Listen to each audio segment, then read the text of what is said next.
Hello and welcome to the third part of Shadowrun Hong Kong Extended Edition blind playthrough of bonus campaign. And in the last episode we found out that we were apprehended by HKPF and they want to give us a job or detain us until they find someone else to find the job.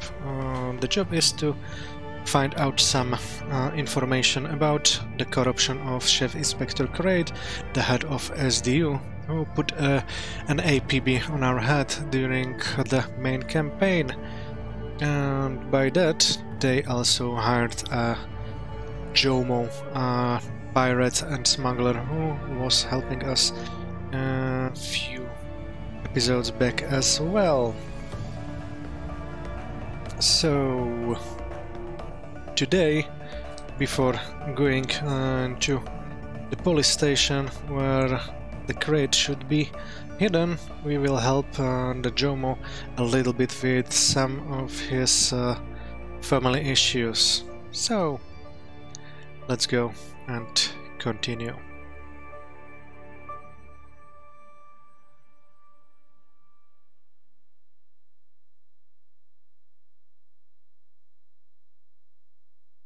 Detention. The glittering expanse of Hong Kong stretches out beneath the helicopter as Jomo weaves his way beneath the city's myriad skyscrapers. Rain spatters the tiny curved windshield as it slices its way through the calm skies above the central district. Despite the late hour, the city streets below still glimmer with activity. Soon enough, the black mirrored walls of Icon Tower stretch up before you. Jomo pulls the helicopter in for a landing, depositing you on the tower's roof. Somewhere beneath your feet, Lillian Lay awaits.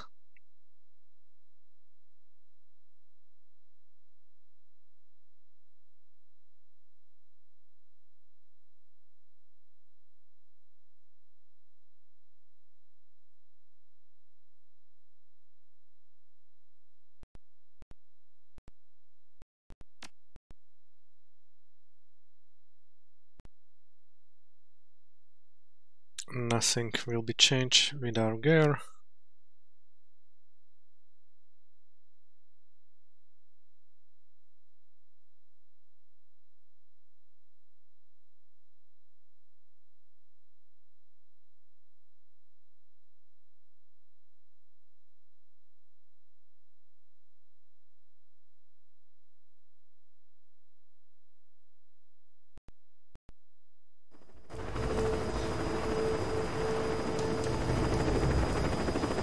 And here we are, objective added, retrieve Lillian Lay. Amid the rain and the deafening roar of Jomo's rotor wash, you jump down onto Icon Tower's helipad. Red lights throw softly on the myriad antennas and satellite dishes that dot the building's roof, and all of Hong Kong stretches out below you. As quickly as he brought the borrowed helicopter in, Jomo revs the engine and lifts away from the Fuji facility. Jomo's face appears on your PDA. Jomo here, I'm taking off and I'll make a pass around the tower. You go down and get the girl. I'll swoop back in and we'll all be off. Easy, la. Then 15 minutes tops.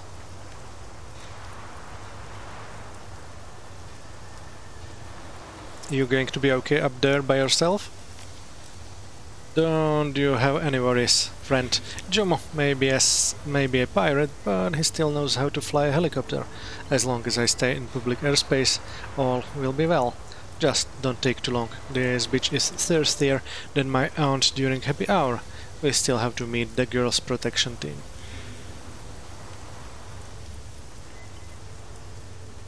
Okay, so let's get inside right away.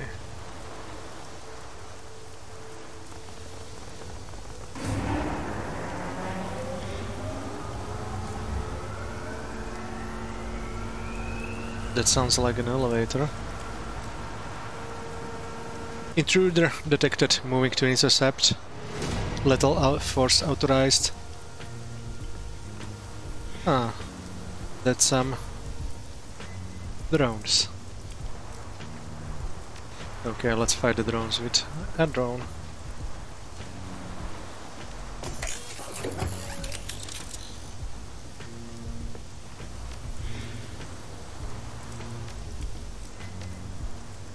And give him some.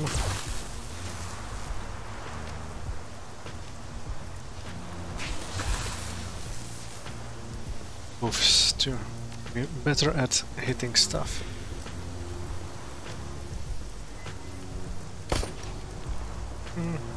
Didn't help a lot. Let's do it this way as well.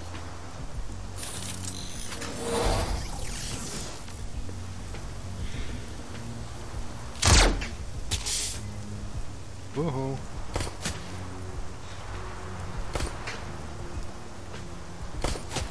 Not much.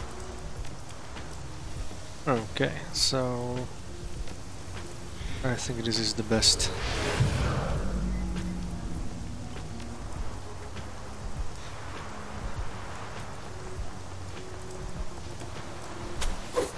And there is a third drone here.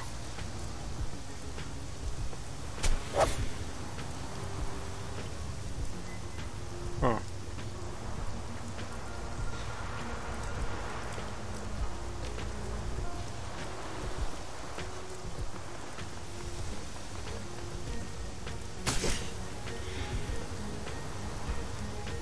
And go bet.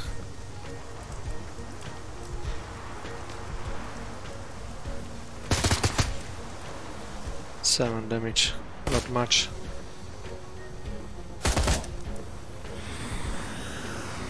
And another drone. And another one.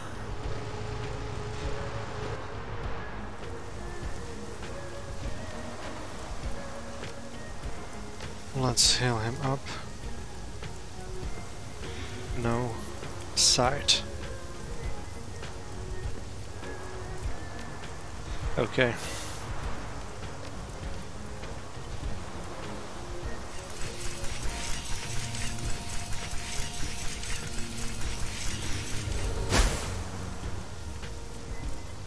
Much better hit.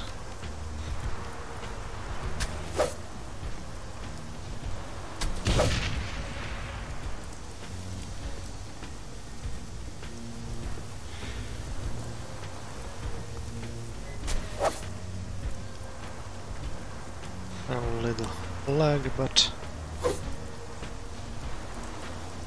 not bad.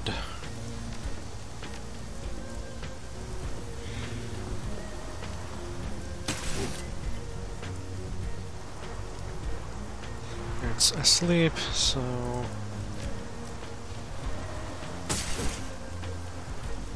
let's put him a little bit down.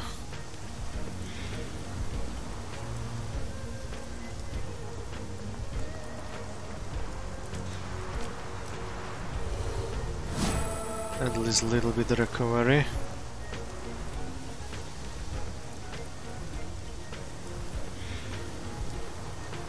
And the Raptor.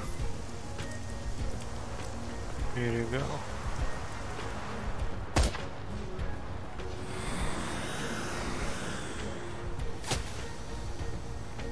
Ouch.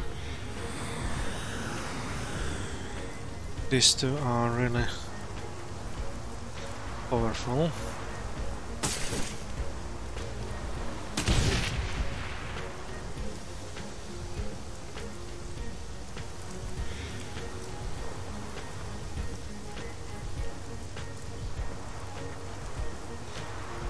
Let's heal up Koschei.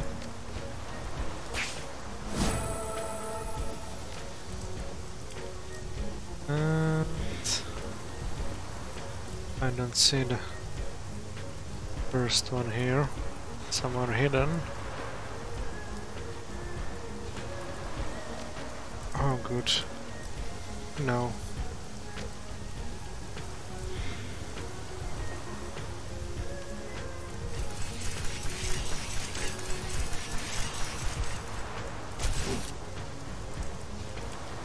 $17 damage, and let's try to hit him with the laser weapon.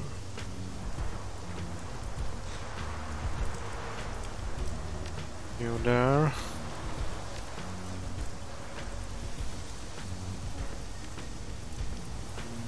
You'll be Doing Overwatch.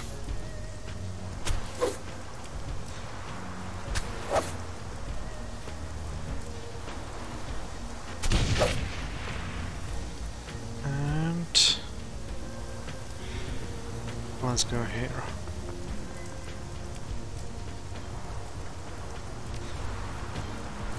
You also will be doing Overwatch.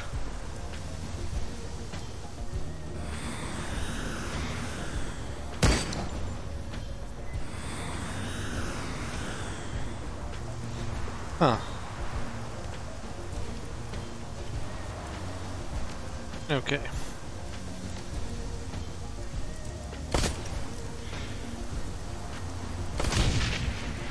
This one is down.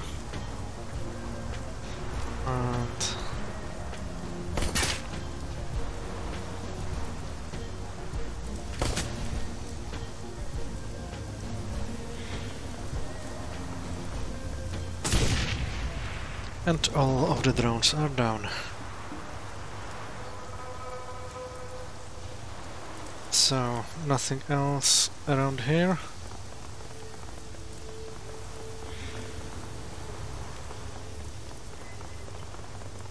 Looks like not, so let's go to the elevator.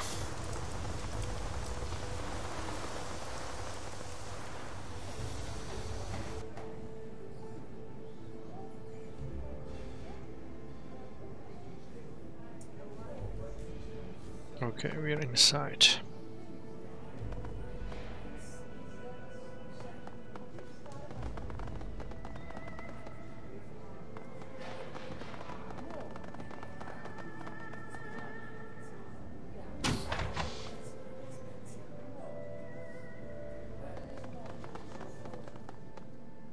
You step into the opulently appointed penthouse to the sound of voices. Several adults are scattered around the room, with one standing in front of a young teenager. The young girl is engaged in an argument with a woman whose nose has a long scar over it, and whose body language speaks of weariness. Little girl, I don't care what the Fuji team told you. I'm freelance, and I know exactly what my contract states. It says that I keep you here, in this penthouse, and what you don't get to leave or receive any visitors unless Mr. Johnson says so. Simple as that. The girl, your target, Lillian Lay, grows under her breath. Why you gotta be that way? You're more pig-headed than an actual pig. She looks past the bodyguard and spots you. Her eyes go wide, but she doesn't say anything. Practice, girl. A lot of practice, and a lot of years working for MET 2000. I get paid really well for what I do, but I do not get paid to listen to bullshit. The scared woman narrows her eyes at Lies. Look at me when I'm talking to you. She ignores the scared woman and continues to look past her toward you. With a quick flick of her wrist, she dismisses the woman's comment. Yeah, okay, whatever, I'm sorry. Blah blah blah. We done here? Annoyed, the scared woman glances over her shoulder and locks eyes with you. Well, well, looks like some freelancers. She turned to face you with a slow confidence, and the Fuji guards follow suit.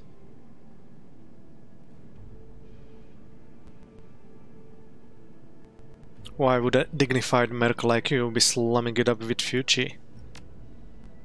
Job's a job, right? Everybody's got bills to pay. She glances left and right at the Fuji guards, gesturing for them to remain calm.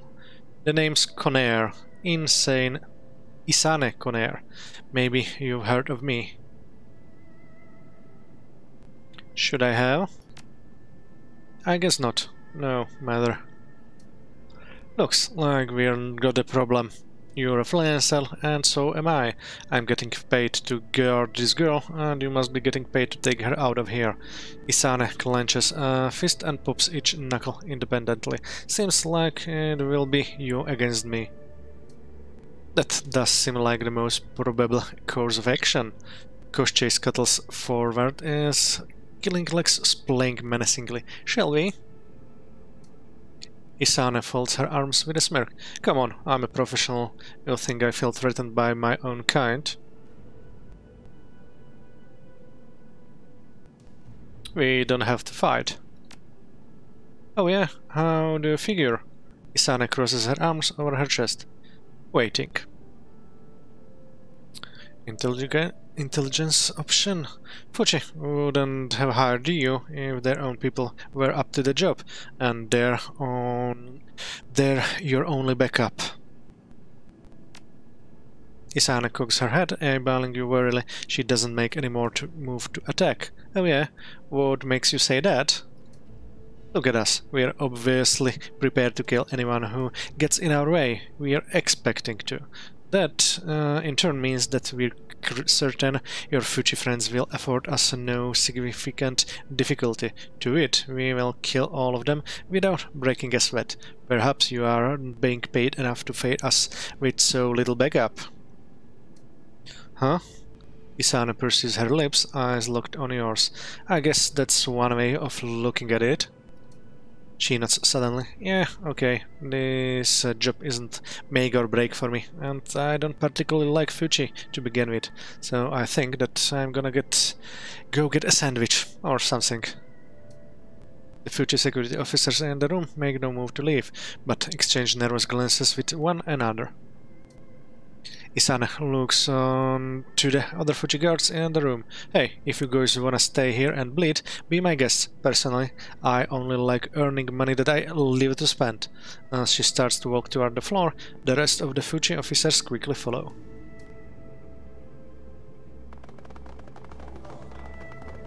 Okay, so that was solved quickly.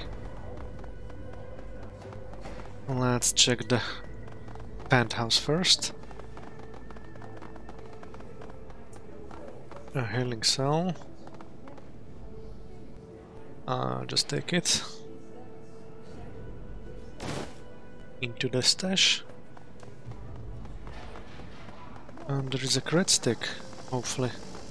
Some fed money on it. No, just 250. So, let's talk to Lily. The girl watches the guards file out of the room and grabs her head in astonishment. Are you kidding me? You just talked them into leaving so that you could walk me right out of here? Nice. Very nice.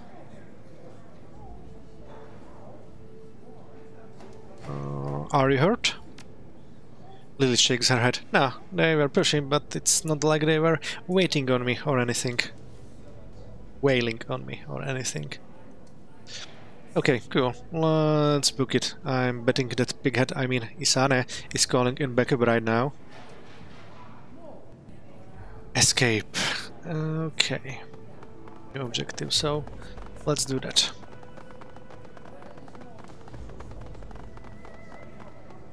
As you rush down the hallway, Jomo's image blinks to life on your PDA. His face has been painted neon by the reflected light of the cockpit, and the ambient drone of spinning rotors threatens to drown out his voice. Oh, bad news, my friend. Jomo cannot land on Icon Tower right now. Whatever it is that you have done, Fuji seems to know it. Their anti-air missiles have come online. They tell me that I must leave, or be shut down. Oh, time for a new plan then.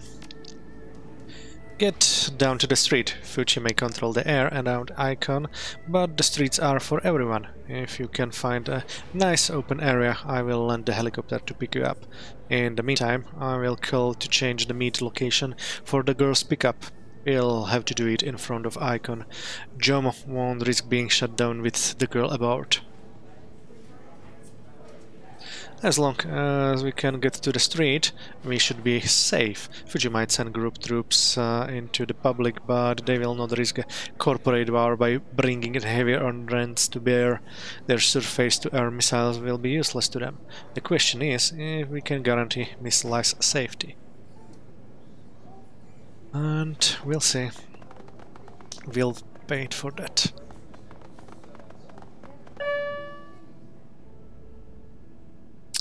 Objective added. Descent to the plaza level. Lily tentatively steps from the elevator and glances up and down the hallway. She looks at you, her relief plain. Alright, the coast is clear. Wish we could ride it all the way to the ground floor, but these buildings so big, they've staggered the shafts. Keeps the rebel from getting up to the top floor from shopping mall. We'll have to elevator hop to keep going down. As for this section of the building, she coughs and shoves her face into her elbow to stifle the following wheezes. A few seconds later, she lowers her arm, clears her throat. Excuse me?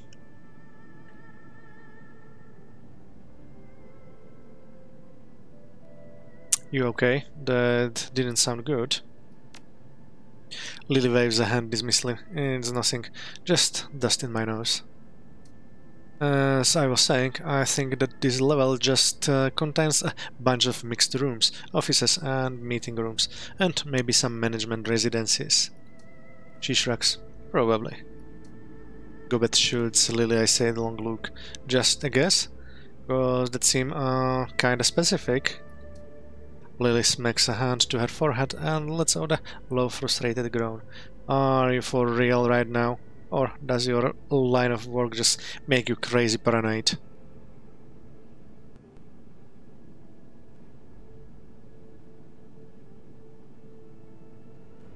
So, what's your point? The jerks who were holding me captive underestimated my ability to eavesdrop. I'm not stupid. I was trying to listen or ways that I could escape. I overheard them discussing all kinds of things about this building. Please. Let's just find an elevator that will take us to the plaza level, okay? I remember the jerk brigade bringing me through a shopping center. It's a little blurry, but I think it should be near the ground floor. Then we can get out of here.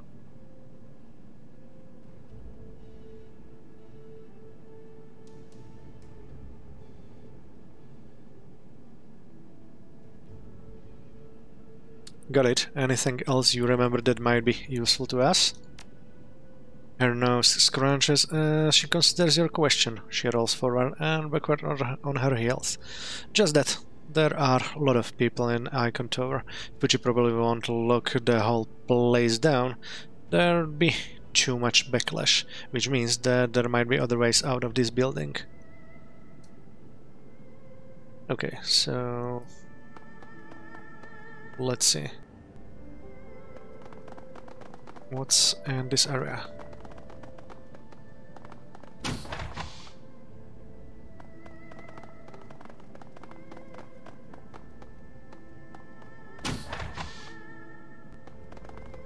This one is closed. Or more locked.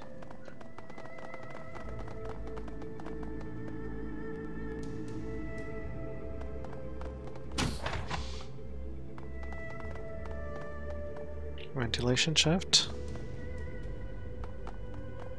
Let's see, reactor. This vent looks large enough to accommodate a typical drone. Absent that, there doesn't appear to be much that you can do here. Send one of the team's drones in. Activate a drone to send into the vent.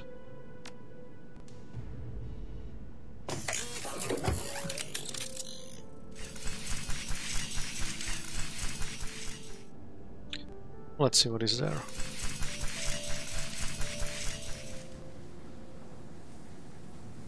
Gas stove.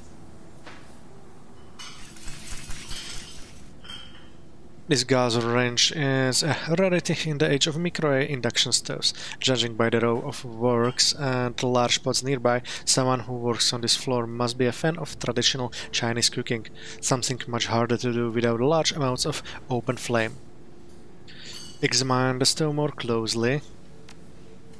The gas hose that connects to the back of the wrench looks loose. Strips of peeling duct tape from a tenuous seal between the hose and the oven. Rip the gas line out of the stove. With a sudden hiss, propane begins filling the room. It would be wise to leave the area before a stray spark causes an explosion.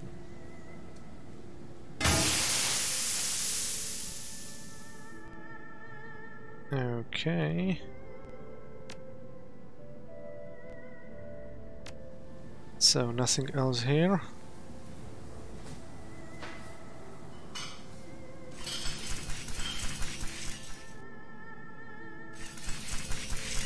Probably I shouldn't have done that.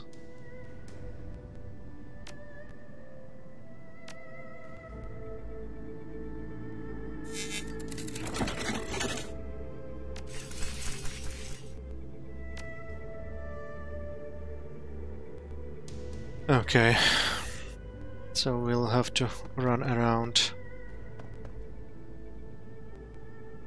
Okay.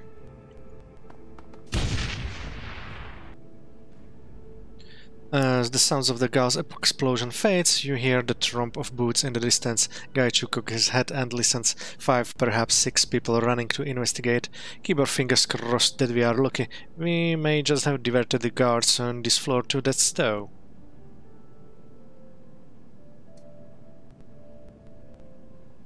We'll see about it.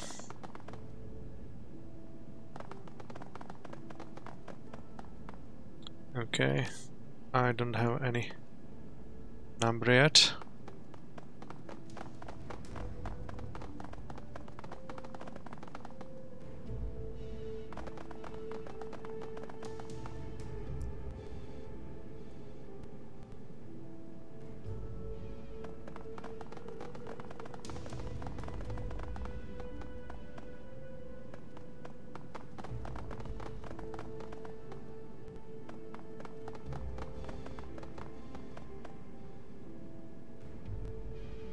Some people here. Let's get here first.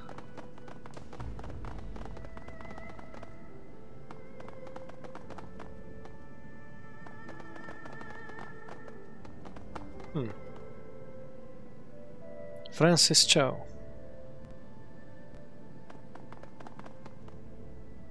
A few technicians are standing around a billiard table, but they seem to be chatting more than playing. Their pool cues have been leaned lazily against a poster-covered wall. One of the technicians, a hooded orc, is excitedly speaking to others. His name's badge is strung on the side of the billiard table. Francis Cho, an unusual name given his prominent Western features. So, I got this lease program right off the black market. I mean, Fuji software good and all, but if I start snooping around for an upgrade for my program, management's gonna ask questions. Top of that, I don't have much to spend. Blew my penetration testing budget in June. But I figured that I could get into the hotel database and forge myself an invitation. But guess what? Turns out the Hilton upgraded their metrics security specifically to keep out unwanted guests, and that means people like me. Much as it pains me to say it, guys, I don't think we'll be going to the premiere of Blood from Beyond 2, the Martian Vampire. Sucks too. I even rented a tax.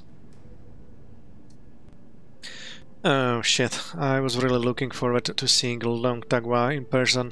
What a bummer. That technician leans back to the stretch and catches sight of you. He recalls with a smart lashing out under the table with one leg. You hear a dull thunk. Ouch, what the heck, man, that was my foot. He follows his friend eyeline to where you're standing. His eyebrows rise in surprise.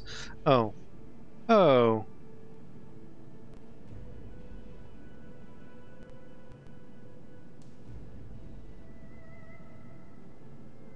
I wonder what Fuji would think of their technician side business. Nothing. Well, nothing officially. Anyway, unofficially the movies ran Raku finances, so Fuji'd waggle its finger at me, but that's about it. Wouldn't be the first time it's happened either. Cho clubs his hands together. Anyway, what do you want, eavesdropper? Did something break? The technician across the table raises his hand. Hang on a second. Before you respond to that, tell me this. Whatever it is that's broken, have you tried restarting it yet? And are you sure that it's plugged in? Joe rolls his eyes at his friend. Oh, shut up, Keenan. Let him speak for himself. Go on, stranger. Tell us what you need.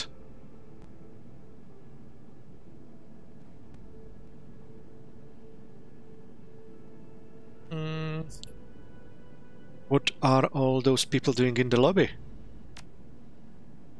Buildings under lockdown. Some kind of security alert. Don't know why. Don't care why. I've done all that I can for now. We just finished checking this floor's matrix service terminal. So now we've got some time to kill. No problem. I'm a decker like you. If you give me the door code, I'm sure I can find something in the matrix that will get me down to the ground floor. Yeah, right. Like I'm gonna jeopardize my job here to help out a stranger. You may be a fellow decker, but I didn't know you. And even if I did, I couldn't give you the code. My boss would never let me hear the end of it. Look, if you really want out of here, just go to the main data trunk and hug the elevator yourself, provided that you know the door code, of course. Fine, be that way.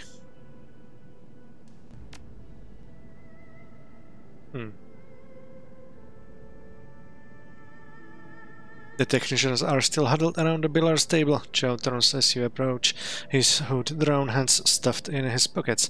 There's suddenly a loud thunk from under the table. Oh fuck, he gives his friend a wild look, lips drawn back in a snarl. I saw him this time, you little limp dick. Sorry man. Show it. Joe rubs his chin with a grimace. He glances at you. Well, what do you want?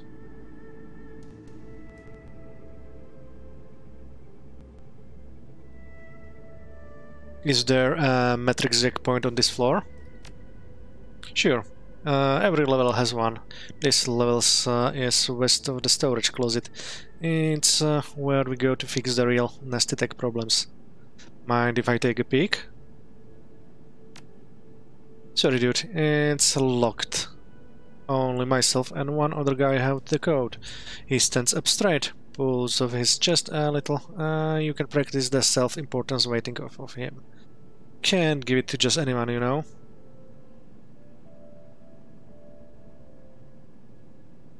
I'd sure like the code for the door. And I like to go to that movie premiere, but we can't all get what we want. No, can we? There's got to be a way.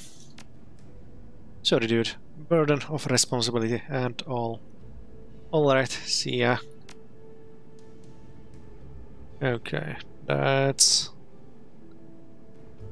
not... Okay, the technicians are still huddled around the billiards table. Joe turns at your approach, his hood-drawn hands stuffed in his pockets.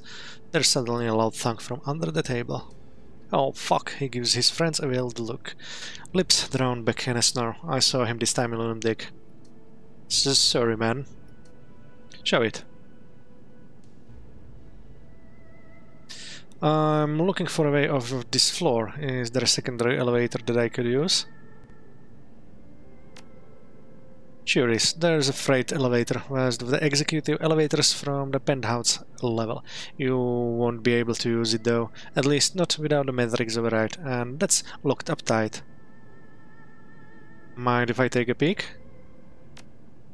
Sorry dude, it's locked. Yada yada. Alright, see ya. Okay, not the correct skills for talking to that to get the answers from the guy, which I need. So let's talk to the fugitive executive. Not happy about it, but let's try that.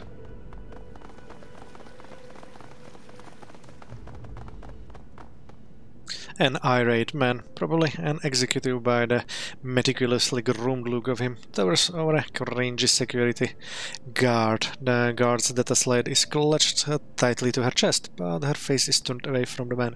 She flinches as he unleashes a tirade of condescension peppered with insults.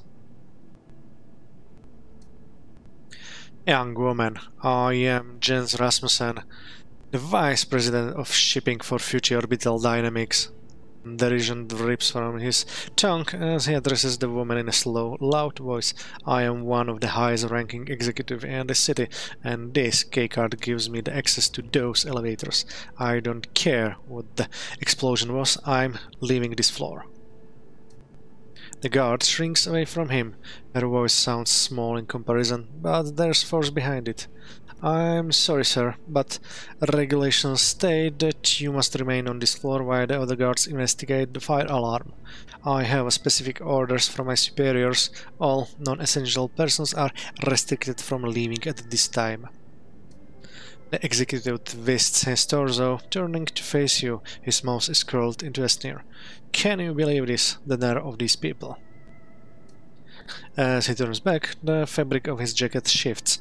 You can't help but notice the way that the material gathers on his hips as it moves. You've seen this before. He's wearing a pair of concealed holsters. You're lucky to have a job at all, you insolent cretin. The important people on this floor have places to be.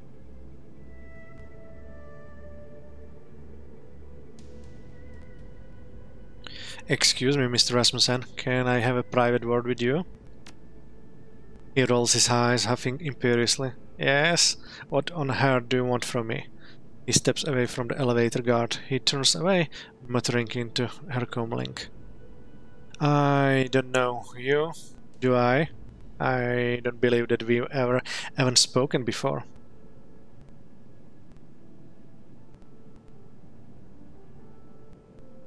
You don't know me, no, but I know that the average corporate VP doesn't peg heat like that on the job. His eyes narrows, erasing to pinpoints, a swift and mechanical response. They must be enhanced in some subtle way. He lowers his voice to a whisper. Very perceptive of you. No, lower your voice, if you please. We wouldn't want to attract any undue attention.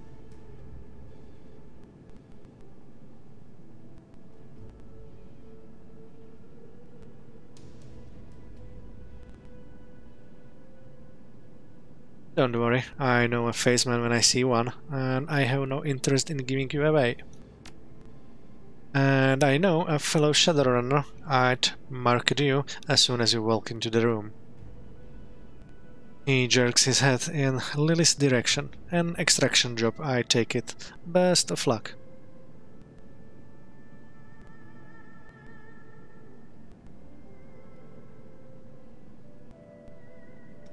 I don't need luck. What are you here for, gents?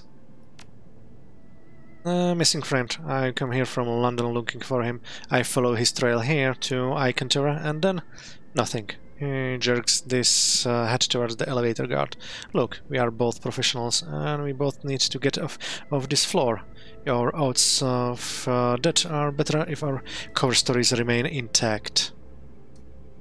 My handle is Aveen. I give it to you freely as a professional courtesy, but I will ask that you refer to me only as Jens Rasmussen from this point on. Yes, I'm a fellow runner. It's always a pleasure to meet a colleague, but in order to keep my story intact, I need you to show me the difference that you would a real future VP. He gives Lily a significant glance. I won't blow your cover if you don't blow mine. Lily nods up at him, wide-eyed. Oh yes, sir, Mr. Vice President. It's a real honor to meet you, a future executive of your stature. She smiles up at you through clenched teeth, her head bobbing enthusiastically.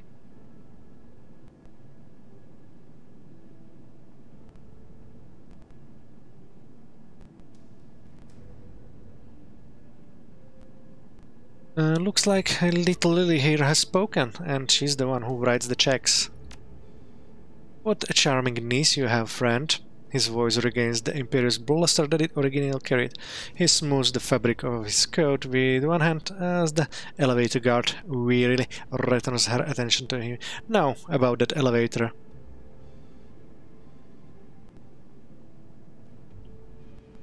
What's going on here? The other guards all ran off. Something about a fire alarm and an explosion. This security officer was about to let me use the elevator if she knows what's good for her. He smirks. After all, I can ensure that she's demoted once I return to Denmark. The guard raises a shaky hand and points her pen towards the exec. I just told you that I can't. No one has given me the all clear yet. And no, we're getting incoming reports of a small fire on this floor. Mr. Rasmussen, please be patient. One of the other Furchy employees speaks up, shouting at the guard. This is insane. There's a fire on this floor and you're keeping us because of some stupid regulation. Do you want us to burn to death? Despite her obvious nervousness, the security guards hold her ground. The building's automated monitoring systems show the fire is limited to one room on this floor. Automated firefighting drones and all of those guards that were here are handling the situation. If there's a danger of spreading it, then and only then I will be authorized to let you leave.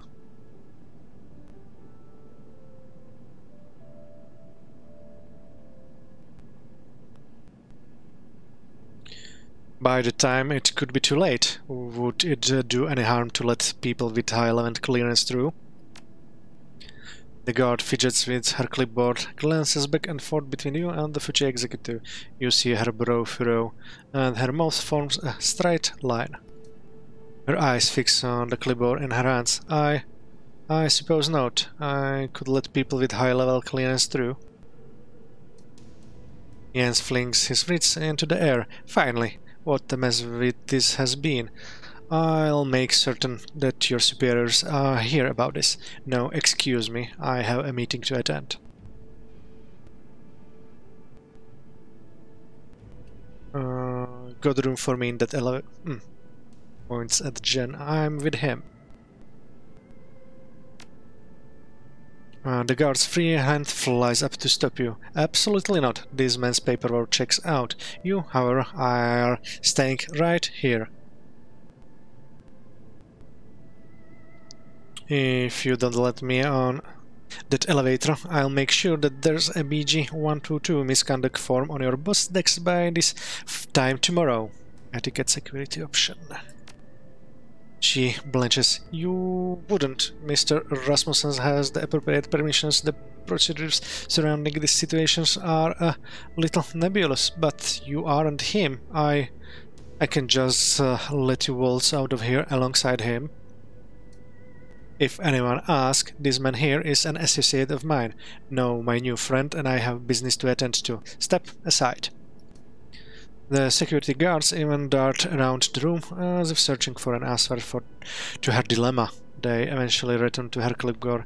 Her shoulders droop and she steps carefully to the side. Enough for you and Jens to pass her. You may proceed. Rasmussen throws a mock look into your direction. Easy.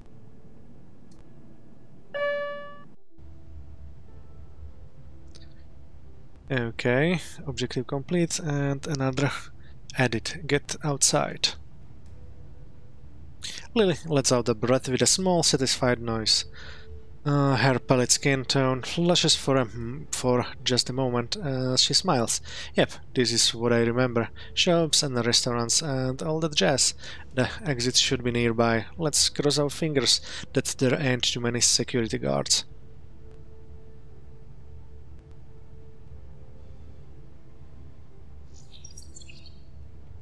If it comes down to a fight, you know the drill. Hide, and you don't die.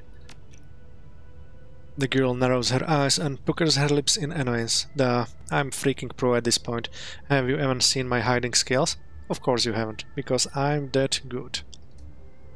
She holds up her palm and turns her head away. Her voice is tinged with sarcasm. Thanks for the brilliant tactical advice, Gong Ming. Of course, I'll take cover. Won't be much of a rescue if the rescuer dies, will it?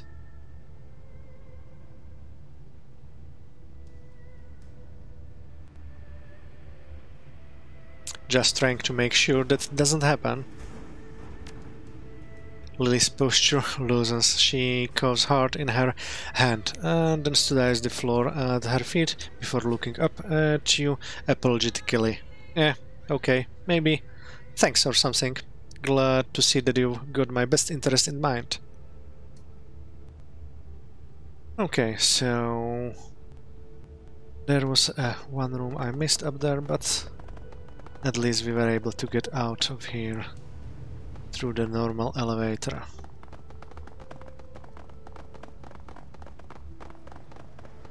Oh, the machine.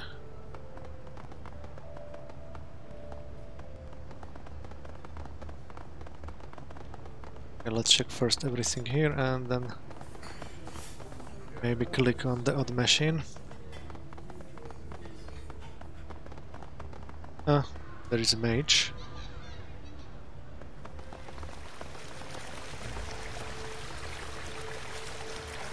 Danny Spanetsky. Okay, let's check the machine first. But from here.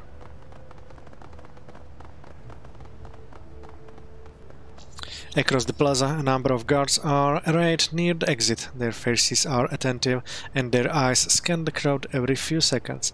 People who pass near them have their ID checked and are noted down on the commander's PDA.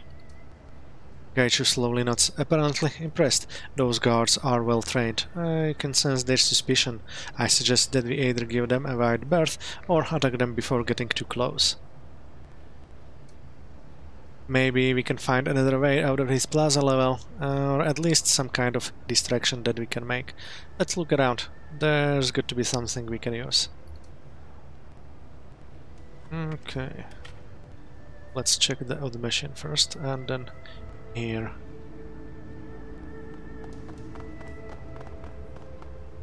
The label on the side of this complicated pile of machinery reads Fushi Full Spectrum Sensorum at 2059.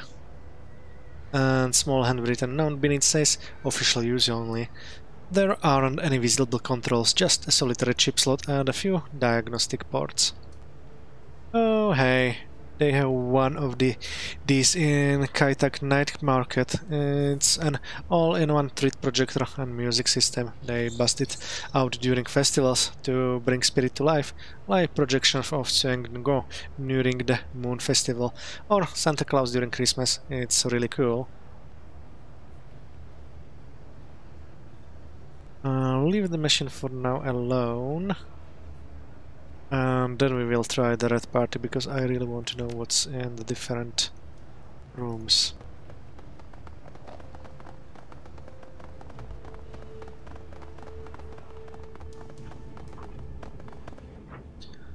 An elf is casually perched against a counter near the back of the store. In her right hand she holds a delicate ceramic teacup filled with a pink tinted tea. Her eyes are closed. She brings the cup up to her nose and swills its contents. Inhales. Then, with a single confident flick, she flings the teacup's liquid over her shoulder. It hits the ground with a splash. You notice that the ground behind the counter is wet, very wet. Looks like that wasn't the first cup of tea to graze the floorboards. The elf's eyes flutter open. She turns to you with a sad frown on her face. Really thought I had it that time. And what? The perfect aroma to accompany my new tea. I call it an existential crisis while stargazing at dawn. Or peach dew. I'm torn between the two. She grunts in frustration. I've nearly got it. The taste is there, but the smell. She sighs and a lock of her hair tumbles onto her cheek. Guess I'll have to brew another batch, but this time maybe a hint more cinnamon. She shakes her head and looks at you. Her disappointment quickly transforms into a wide-eyed, beaming smile. She leans in close. My name is Wichita Red, but you can just call me Red. What brings you to my tea shop?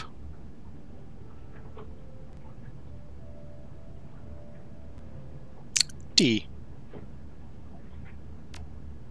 Her smile broadens into a toothy grin. She raises her hands and points backward over her shoulders to the racks of tea canisters behind her. I've got you covered, buddy. Oh, have I ever. You've got every type of tea that you ever heard of, and then some you haven't. Black, white, yellow, green, red, herbal, oolong, fermented, infused, raw, dried, fresh, strong, subtle, blanched, kosher. Oh, that reminds me, I just received not 2 hours ago a shipment of a super rare purple green tea. You might have heard it referred to it by its nickname, green tea.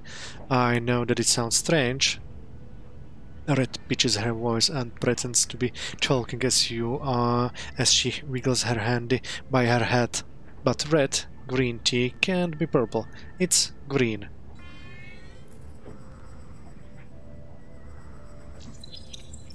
Her voice returns to normal. Well, you'd be right, but this green tea has been turned purple by the blessing of an Appalachian monk, which also imbues the tea with restorative powers. No joke. Green tea can boost the immune system by 300%, but the effect only lasts as long as it is in your system. And let's be real, it doesn't come cheap. If that sounds a little out of your price range, I've also got a broad selection of tea accessories like this brand spanking new kettle cleaner. She grabs a small device from behind the counter and raises it for your inspection. She gently depresses the contraption handle with her fingertip and the machine responds with a hushed whirring noise. Would you like me to demonstrate?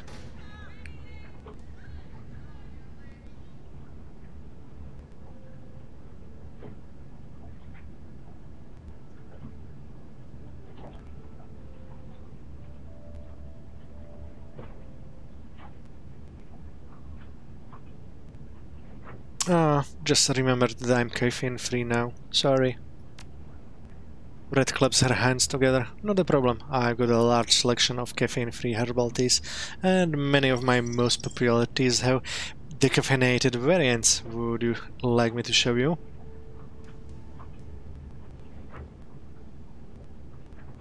It was great talking, but I've really got a run, sorry, bye. She slowly waves her hand as she watches you run away, a confused and somewhat rattled expression on her face. Let's try to ask about the building if it is still available. You find Red at the back of the store with what looks like a new pot of tea. Change your mind. I got quite a selection here. We can start at the beginning if you'd like. Would an alphabetic breakdown work best for you? Or would you prefer to go by type? Not interested, but I do have a question about this building. Her lips pucker into a tiny pout, but she nods her head understandably. Oh, okay, you'll come around, you know. So, what do you need?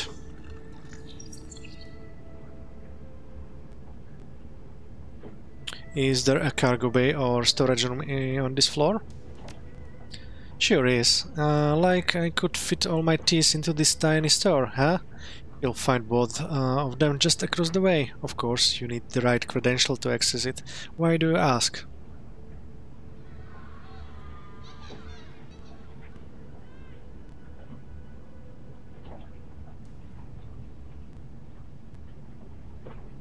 Just wanted to make sure that your teas are stored somewhere where they can't be contaminated. Red's eyes widen and her face goes dead serious. Contaminated? Oh no, not here.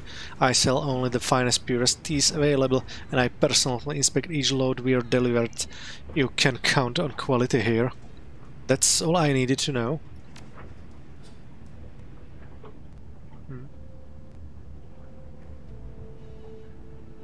Let's try one more time. You find rent on the back on the store with what looks like a new pot of tea. Change your mind? I've got quite a selection here. We can start at the beginning if you'd like. Would an alphabetic breakdown work best for you? Or would you prefer to go by the type? Another time, Red. I need your help with something else right now. Her lips pucker into a tiny pout, but she nods her head understandingly. Oh, okay, you'll come around, you know. So, what do you need? Are the stores here supplied from an on-site warehouse or through off-site suppliers? Ah, she chews on her lips as she considers your question. Little of both, really. We got storage rooms on site, but they're regularly restocked by outside supplies. We see them in the cargo bay once or twice every week. Why do you ask? Curious, that's all. Okay.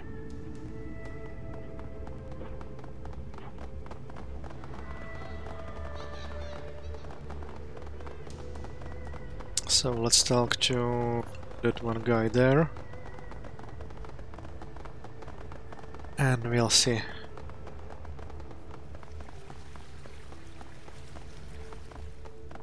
Nothing here. There is a cargo room probably. But I really want to see what happens when I put the rat there. When I paid already 50 nuance for that. A troll of European descent stands by a rack of flowers, flower bulbs, decorative grasses and similar accoutrements. He watches several security officers at the main plaza, but looks away as you approach. His name tag reads Denis Panetsky, and his expression is one of abject boredom. When he speaks, it's in a flat monotone. Hello, and welcome to the Eightfold Floral Sanctum, providing feng shui for your heart. How may I be of your service?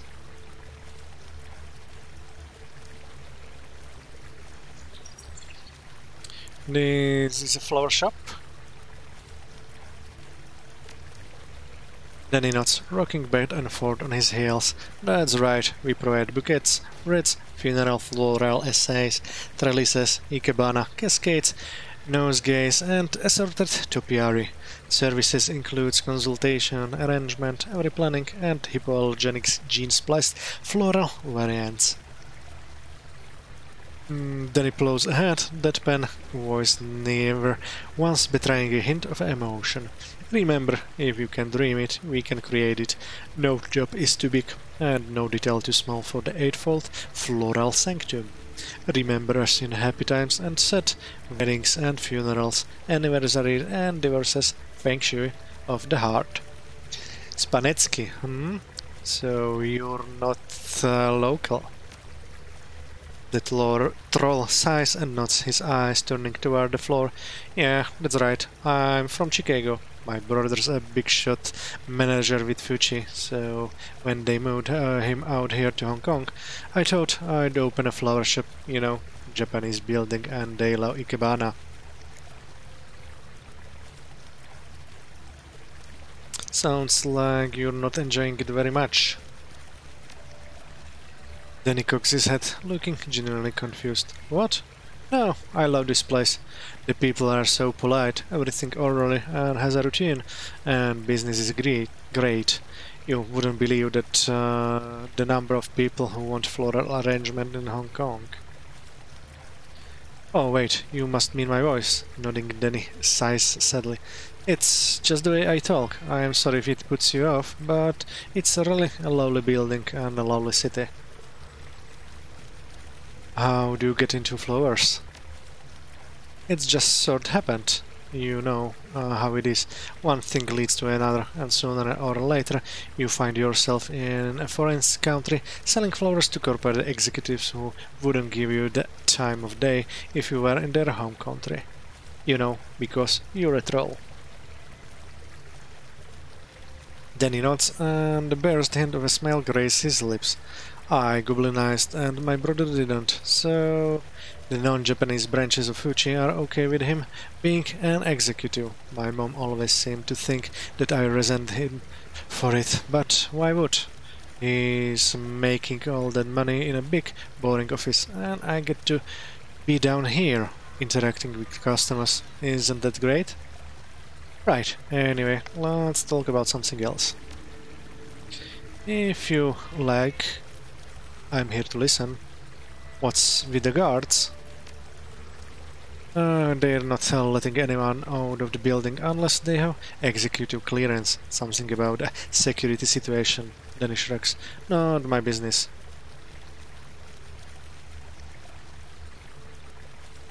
Crap, I got places to be. Spanetsky looks at you for a long moment and then begins glancing between you and Lily. Oh, I see what's going on here. He nods slowly, eyes narrowing. Then nods towards Lily. She's tired and needs a nap, doesn't she? She'll then get so tired when you spend all day shopping. She must be getting irritable. Gubet grins brightly. You're so right, Danny. She's downright fuzzy. Lily eyes shoots daggers. She grits her teeth, only managing to growl her words out with great effort. Yes, I am very tired. Well, Danny pauses, glancing towards the door at the back of the room. There might be another way out of here, out through the service hallways, but I couldn't unlock the door against regulations. I guess you're right. Sorry, just the way it is. Is there anything else you need? See ya.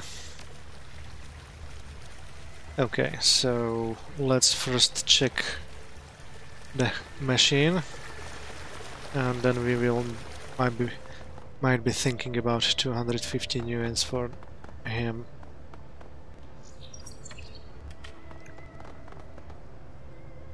The Future's full spectrum sensorum at 2509 sits mutely powered down. Insert Rat Party Sim.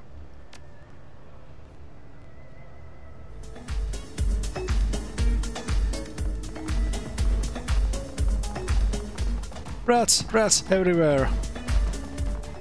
Come back here, damn it!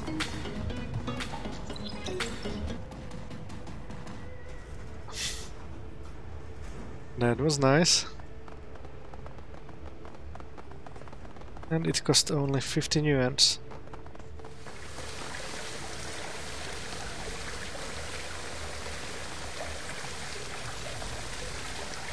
You are about to exit Icon Tower. Proceed. Confirm.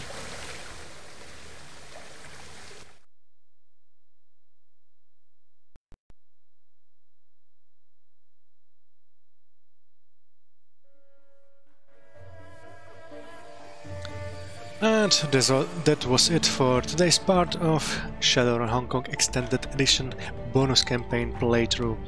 We were able to save Lily live from the Fuji headquarters in Icon Tower, and hopefully we can able to run away the guards and save her and make Jomo happy.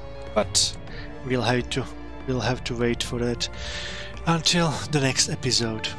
So if you enjoyed today as much as I did, feel free to hit that follow button and subscribe button here on Twitch or YouTube. See you soon. Enjoy the rest of your day.